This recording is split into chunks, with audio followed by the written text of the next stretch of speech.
Arranco por el tema educativo. Coincido con Piera Fernández que una ley bases no puede no incluir nada acerca de la educación. Y escuchando recién a distintos senadores, creo que podemos tomar un compromiso de que vamos a trabajar para que la ley bases incluya un capítulo de educación.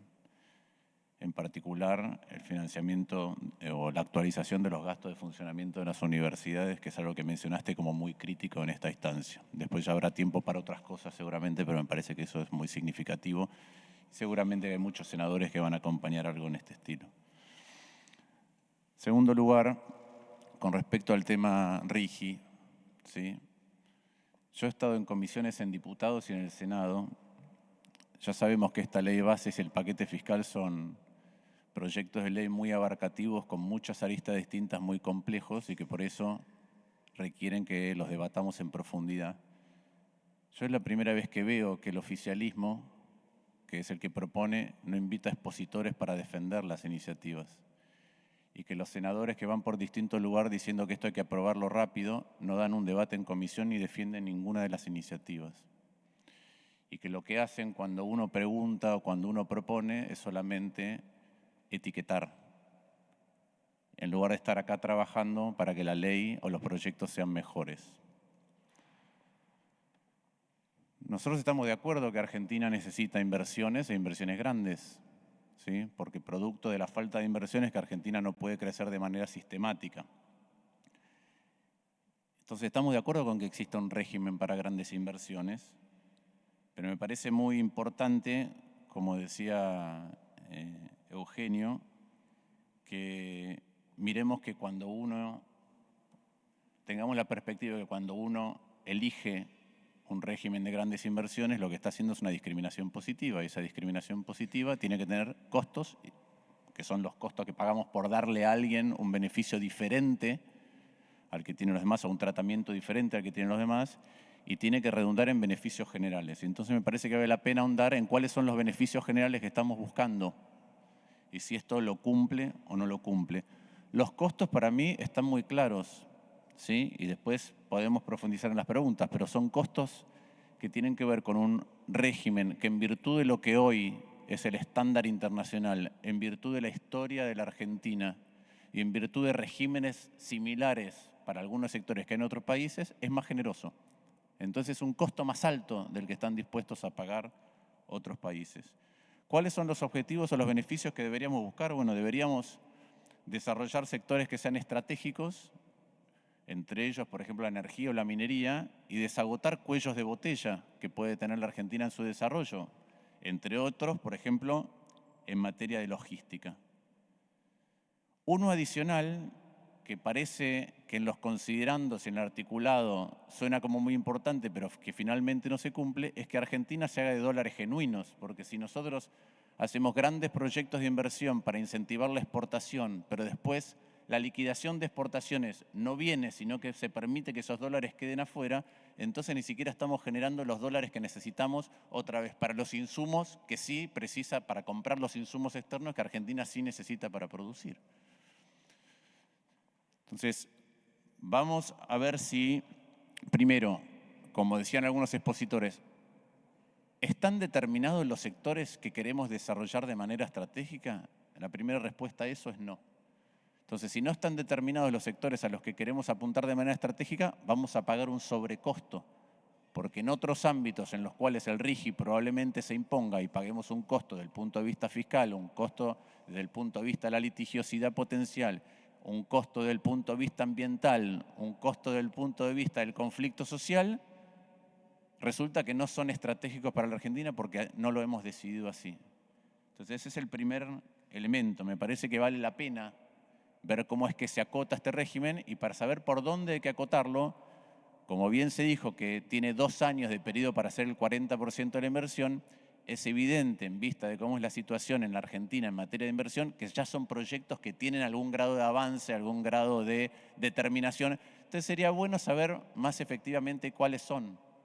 Y esto es un diálogo con el Gobierno Nacional, otra vez para acotar los costos de esto, que es una de las propuestas que tenemos, que aquellos funcionarios que trabajaron específicamente en este tema, que están involucrados en cuáles son los sectores, nos vengan a contar cuáles son los sectores para que la sociedad argentina no pague un costo de más en materia de, o para lograr sus objetivos.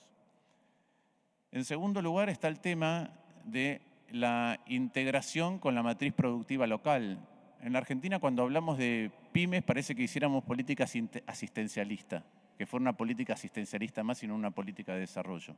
Entonces, cuando nombramos pymes, parecen pobres empresas que están por ahí, que entonces, bueno, sí, laburan en un contexto extremadamente adverso, pero son, particularmente en el caso de la metalmecánica, empresas muy exitosas a nivel no solo local, sino regional y muchas veces global, que las tratamos con un enorme diferencial. Voy a dar un solo ejemplo en maquinaria agrícola. Mientras acá a las grandes inversiones le vamos a permitir cruzar créditos fiscales de cualquier tipo de color, la maquinaria agrícola hace más de una década que está atravesada por el tema de los saldos técnicos de IVA.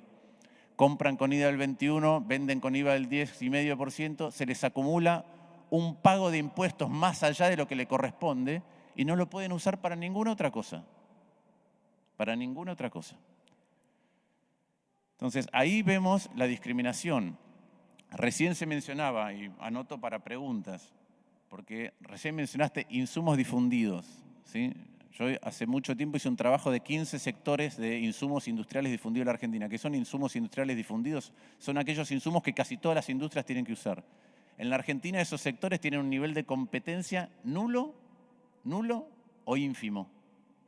Por lo cual, cuando una pyme en la Argentina tiene que incorporar uno de estos insumos, que son acero, hierro, cables eléctricos, química básica, química pesada, combustibles, baterías, envases, aluminio, cuando tienen que comprar estas cosas suelen ser más caras que en otros países. Entonces, a las empresas locales que se supone que podrían ser proveedoras de estos grandes regímenes o de estas grandes empresas que van a hacer inversiones, lo que les ponemos es una desventaja enorme, porque cuando compran localmente insumos difundidos es más caro que en el exterior. Y cuando decido importarlo del exterior, tengo un arancel. En cambio, la gran inversión le voy a permitir importar cualquier cosa que haga una empresa local de manera más barata. Eso es. Entonces, ¿cómo vamos a pensar que eso, en lugar de ser enclaves de extractivistas que no van a generar, no derrame, sino un bosque productivo más denso y más cercano, si lo que hacemos es discriminar a aquellos que ya están en la Argentina que podrían ser proveedores? Entonces, la primera, que expliques mejor qué es esta situación de insumos difundidos. La segunda es, a mí me gustaría que cuenten ejemplos concretos de cualquier empresa del sector metalmecánico en la Argentina que podrían ser proveedores de cualquier cosa, desde maquinaria para la industria petrolífera hidrocarburífera, para la minería, para la energía verde, para obviamente grandes proyectos productivos en el sector agroalimentario, que cuenten ejemplos concretos de empresas que ustedes contienen. Mira, esto, el otro día yo me junté con una que hace ascensores y me dijo, bueno, cualquier empresa, cualquier mega inversión, plantas, oficinas, etcétera, va a necesitar ascensores, pero los van a poder importar más baratos a pesar de que nosotros podemos producirlos acá si no estuviéramos discriminados al mismo costo o menor. Entonces, ese es el segundo punto. El tercer punto con respecto a acotar los costos, ¿sí? Yo menciono algunos costos. Primero, el costo de que esta ley, tal como está, si no la mejoramos, va a perjudicar a la industria local que podría crecer al amparo de una empresa grande que tiene un régimen especial. Entonces, aprovechar el régimen especial corrigiendo el proyecto de ley para que pueda incorporar eso y tener un entramado productivo mucho más denso. Y una vez que tiene un entramado productivo más denso, vos hablabas de escalones, la verdad es que cuando uno hace una cosa vinculada con otra cerca, agregar valor y pasar una etapa tecnológica posterior es mucho más fácil. Otro conflicto potencial que nosotros tenemos que abordar y que lo abordamos acá cuando los funcionarios no supieron contestar acerca del 163 y el 191, que es que vamos a tener potencialmente conflictos ambientales o sociales y que la verdad no es cierto que la certidumbre que se da en la letra de la ley vayan a resolver eso. ¿Por qué?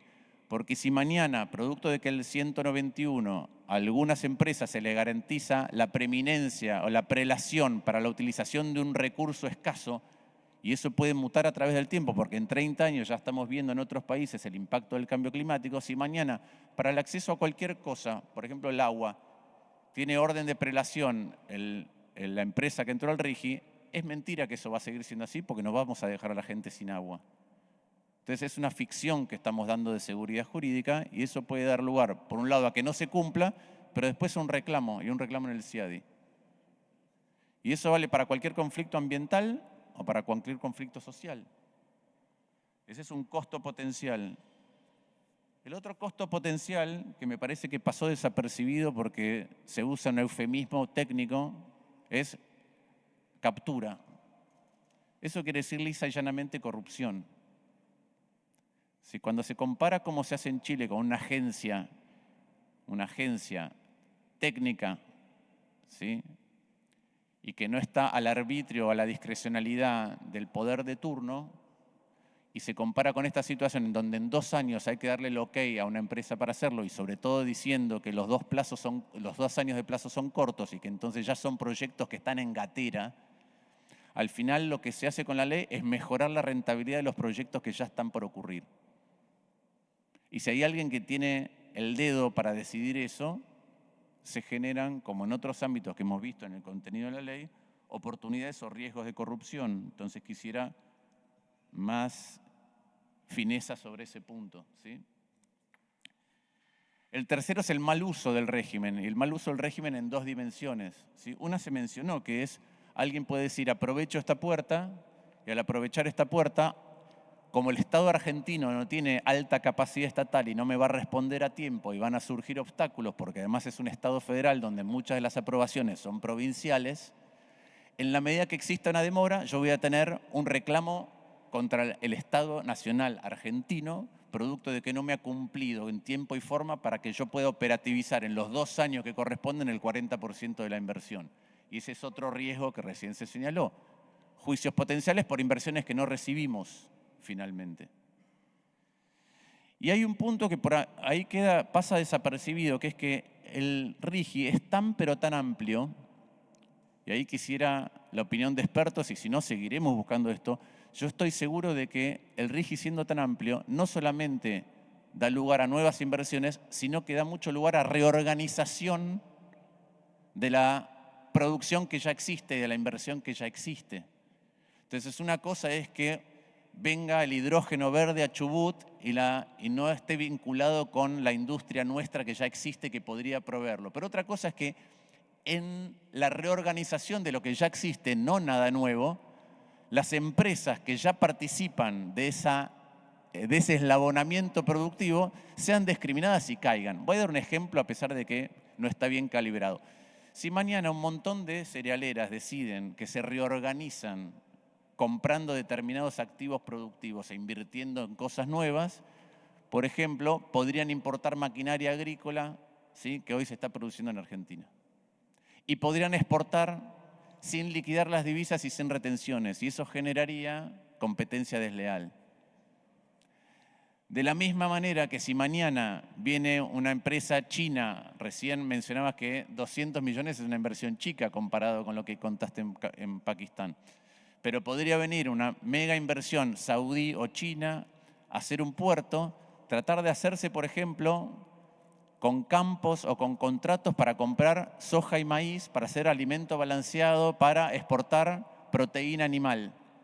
Y que entonces competiría con un montón de otros, pero además competiría con un montón de otros sabiendo que sus exportaciones no tienen retenciones, sino que tiene que liquidar las divisas en Argentina.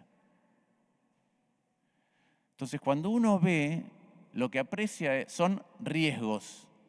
Riesgos en un régimen que, otra vez, tiene incentivos, estímulos o beneficios como ningún otro en la actualidad del mundo y como ningún otro en nuestra historia. Algunos pueden decir, no queremos ningún régimen. Yo soy de los que cree que necesitamos un régimen, pero necesitamos un régimen bien diseñado, que lo que haga es que nos dé los beneficios que estamos buscando en términos del desarrollo estratégico de los sectores que estamos buscando que se desarrollen, pero que no paguemos costos desmedidos, otra vez, en la integración local o en el potencial desarrollo local, en materia de conflictos sociales y ambientales, en materia de litigiosidad en el exterior, o en materia, otra vez, de reorganización de una producción que ya existe y que entonces genere competencia desleal o que, amén de competencia desleal, genere pérdida de recaudación. Y yo creo que estas son las cosas que sí tenemos que debatir. Y entonces, amén de los ejemplos para que se entienda mejor qué quiere decir lo de los insumos difundidos y la discriminación que existe cuando Defensa de la Competencia en la Argentina no se ocupa de que aquellos que tienen poder monopólico en un mercado, que son insumos de los demás, no se ocupa de que venda al precio que debe vender. Segundo punto, que nos den ejemplos. Tercero, para todos, ¿qué de lo que vende este régimen se podría mejorar en virtud de lo que se conoce internacionalmente? ¿Sí? ¿Dónde deberíamos hacer énfasis? Y cuarto, así como la Argentina no tiene un listado de obra pública prioritaria, y entonces muchas veces tenemos dispendio en obra pública, porque no tenemos un orden desde el punto de vista de productividad social o desde el punto de vista de productividad económica, no sabemos por dónde arrancar, ¿sí? Y eso lo demoramos. También acá estamos haciendo un salto al vacío, que es en lugar de tener una comisión técnica que elabore cuáles son los proyectos, acotarlo para que no paguemos costos de más y no tengamos los beneficios que estamos buscando. Amén del tema de no crear una comisión y entonces trabajar con la discrecionalidad y buscando un atajo, hay un tema adicional que a mí me preocupa y que escuché antes del experto de Chile, que es que nosotros somos uno de los países que más volatilidad cambiaria tiene. Somos uno de los países que más volatilidad cambiaria tiene, ¿sí? Del mundo. De hecho, a las pruebas me remito. Fíjense la volatilidad de la competitividad. Tuvimos una mega devaluación, la más alta de mucho tiempo, en diciembre, y ya se apreció el tipo de cambio a una velocidad que nunca se había apreciado en Argentina, con lo cual para planificar y producir es extremadamente complejo. Pero tengo entendido que en Chile, cuando se incentivó las inversiones, eso es ingreso de dólares y luego exportaciones, también participaron las autoridades financieras, es decir, participó el Banco Central para que tanto el ingreso de inversiones, que pueden ser muy, pero muy grandes, y ojalá lo sean, como en su momento la regulación de la salida, si hay que liquidar o no. Y quisiera aclarar este punto, porque escucho mucho que se dice que en el resto de los países del mundo no hay que liquidar divisas domésticamente. Quisiera saber si eso es así o si el resto de los países del mundo liquidan, como todos, ¿sí?, localmente las divisas.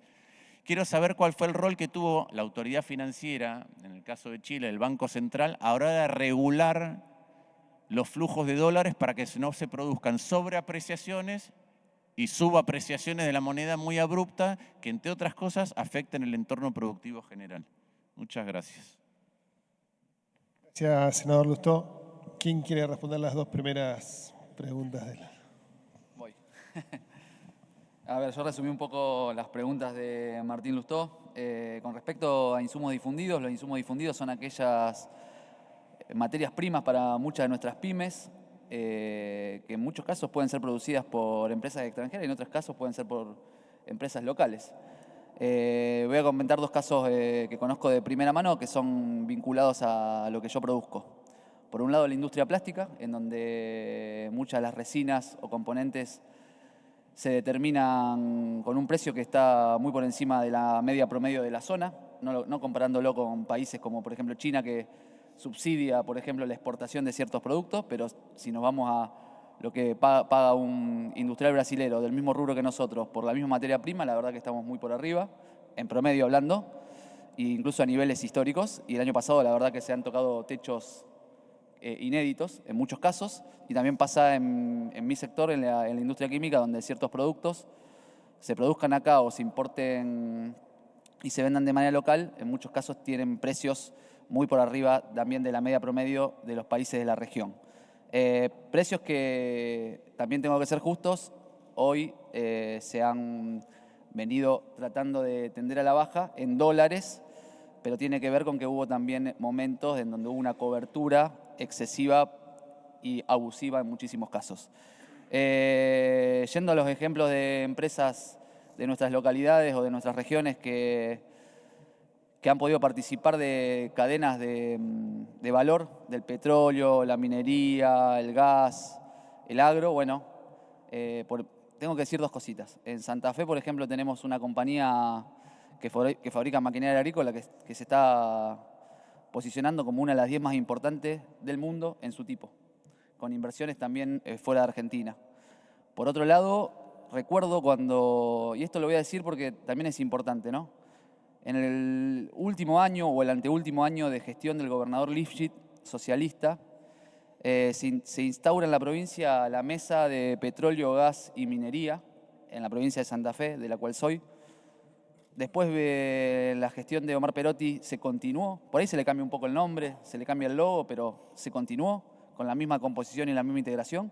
Y actualmente, bajo el gobierno de Puyaro, se sigue con esa política de Estado. En esa Mesa de Petróleo, Gas y Minería, que conforma aquellos proveedores santafesinos de todas estas cadenas, en la primera reunión, sin habernos organizado y fuera del ámbito institucional, las empresas del primer anillo que convocamos para hacer disertaciones, entre las proveedoras de Santa Fe había 350, 360. Éramos la provincia del país con mayor cantidad de empresas proveedoras de esos sectores sin ningún tipo de organización. ¿Por qué? ¿Perdían plata las productoras petroleras? No, no perdían, al contrario. Encontraban en Santa Fe una producción, una capacidad, una especialización, un entramado científico-tecnológico que hacía posible que esos desarrollos, en lugar de traerlos de afuera, con los tiempos, con los costos que conllevan, a partir del costo de aprendizaje se desarrollen de manera local y de manera exitosa. Incluso en muchos casos produciendo un círculo virtuoso en donde muchas de esas empresas después eran proveedoras de las mismas empresas internacionales del primer anillo en cualquier parte del mundo. Y eso es la verdadera pelea por el desarrollo. Ahí tenemos casos concretos y aplicables y palpables. Creo que tenemos que potenciar y tratar de generar cadena de valor local. La verdad que producir todo es una cuestión que ya no tiene sentido, no podemos vivir solamente lo nuestro, pero en Argentina, por su historia, por sus capacidades, por sus potencialidades y por los fierros que tiene con qué. Esa pelea las tenemos que dar.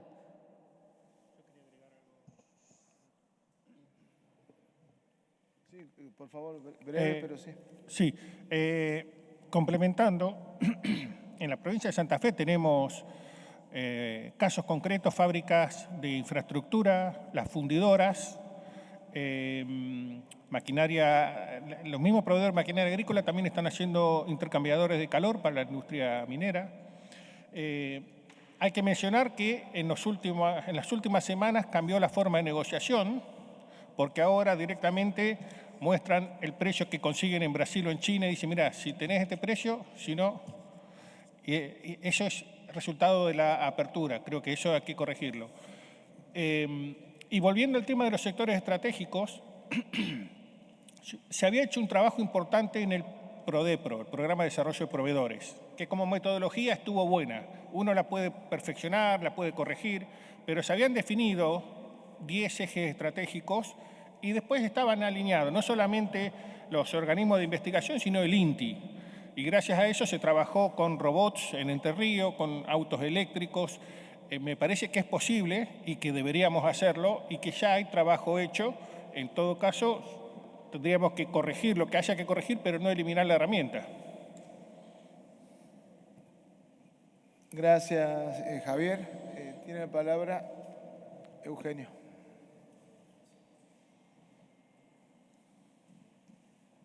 Muchas gracias, senador Lustó, por sus preguntas. Al menos entiendo que yo me debería hacer cargo de 3. La primera sobre captura política. Efectivamente es un eufemismo. Los chilenos somos menos frontales que ustedes para abordar las preguntas sobre corrupción. Y en ese sentido es importante y es central este punto. Cuando uno como inversionista busca lugares a los cuales quiere invertir, los beneficios específicos son uno de las muchas variables que se consideran.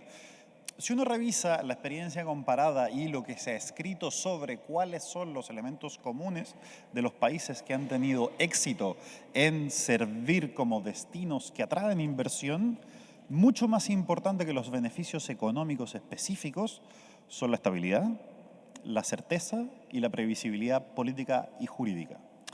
Y en ese sentido, yo decía que el RIGI debería pensar, puede ser una herramienta muy útil, no me corresponde ser a mí, que no conozco Argentina, evaluar eso, pero yo creo que al menos uno debería ver, en base a la experiencia comparada, que tiene que repensarse como una política de Estado, porque desafortunadamente, como enseña el caso brasileño de la política de los campeones nacionales durante el gobierno de Lula, aquí no hay atajos. No hay atajos, y eso lo demuestra además la experiencia norteamericana bajo el presidente Biden.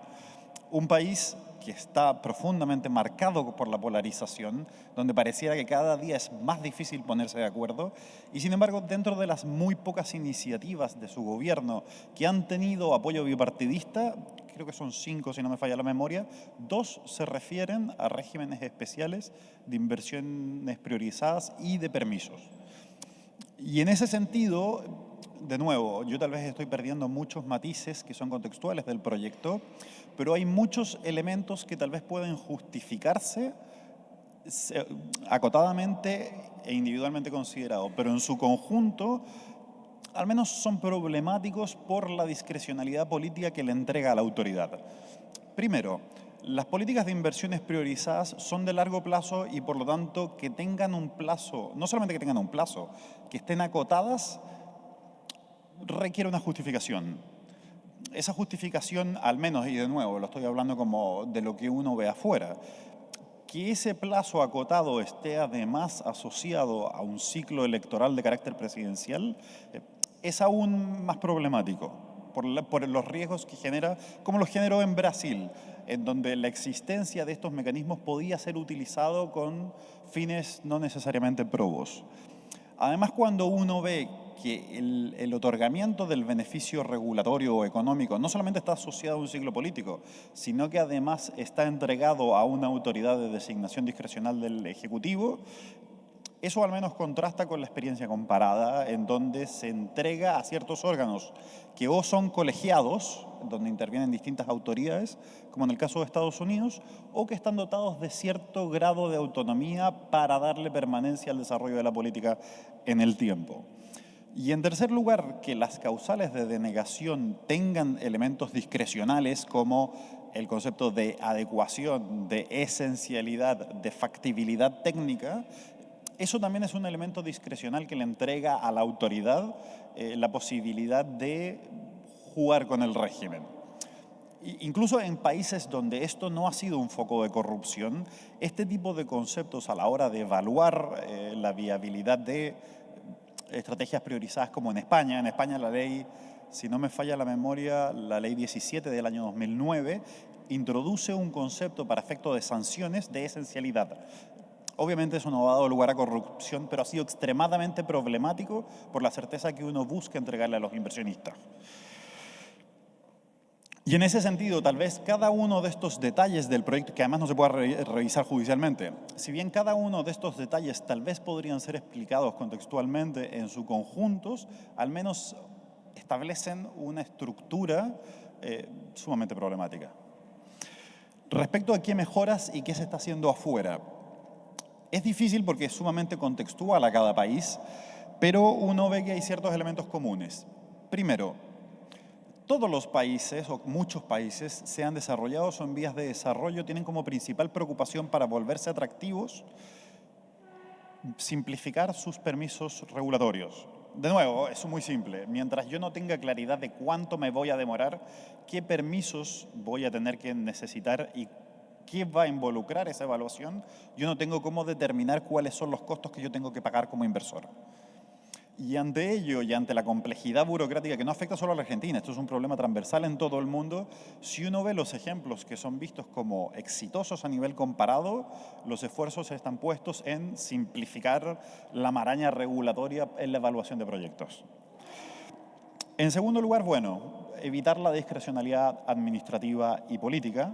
De ahí que haya distintos modelos. El norteamericano es un ejemplo. En España también hay una autoridad que tiene ciertos grados de autonomía o al menos que exige cierta deliberación técnica. En Chile se está avanzando, de hecho, hacia un modelo que tiene cierta autonomía y se le critica justamente que por más que tiene autonomía, no es colegiado, entonces el riesgo de captura es mayor. Y lo otro que no sé si se habló acá, yo al menos no lo mencioné, es que todo proyecto de mejora regulatoria y de simplificación supone evaluaciones periódicas.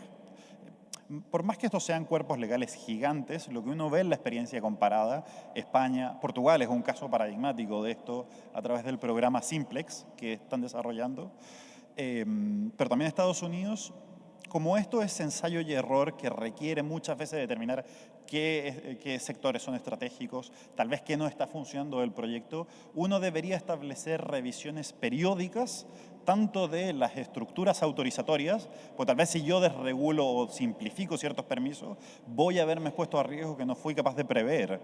Como también es importante determinar cómo ha funcionado el régimen de beneficios y el sistema propuesto. En ese sentido, uno puede ver casos, la propuesta que se está discutiendo en Chile es que esa reevaluación sea cada 5 años. A nivel sectorial, en Portugal, el programa Simplex lo establece prácticamente de carácter anual para tratar de tener como una evaluación en terreno, pero las experiencias varían. Y por último, para no extenderme, lo del Banco Central en Chile. Eso es cierto. A propósito de lo que decía uno de los senadores, 200 millones de dólares es mucho dinero y eso al menos yo creo que es difícil de defender. Pero cuando uno mira modelos que establecen este nivel de beneficios o modelos de priorización de inversiones o inversiones estratégicas, son montos bajos.